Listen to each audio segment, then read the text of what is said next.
currently breaking my world record for the best gas mileage I've ever gotten in my lifted Passport, and I'm gonna teach you how I've done it. The first tip is to move to a state with really, really flat, straight interstates.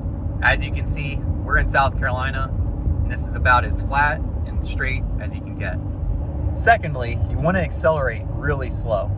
You wanna kind of channel your inner grandma and just make sure that you're not moving anywhere quickly. To make sure this happened today, I turned on the econ mode. That's basically granny mode, if you don't know. Another thing you're gonna wanna do is set the cruise control for somewhere between 60 and 70 miles per hour.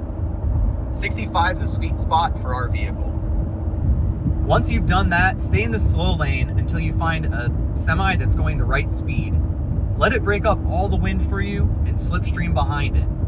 From there, you can break your world record just like I am. 25.6 miles per gallon over the last 84.8 miles. Not bad for a mom van, I'd say. These tips are guaranteed to work. Give them a try.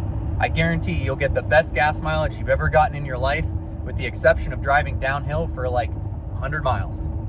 Hope you guys enjoyed this production, and I really hope it helps you. Let me know what gas mileage you're getting in the comments below.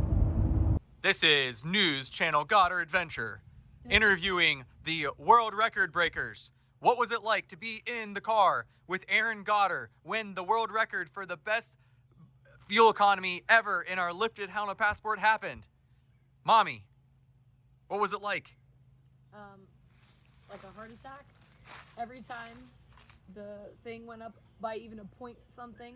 So every time the record broke, what happened? Woo! Oh boy. That. What was it like, Evan? It was amazing playing with our chess in it. Oh, so you were playing chess while the world record was being broken?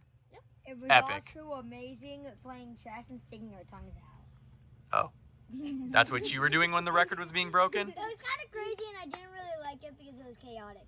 It was crazy? Because Well, I don't know what they said, but it was amazing. It was amazing breaking our world record.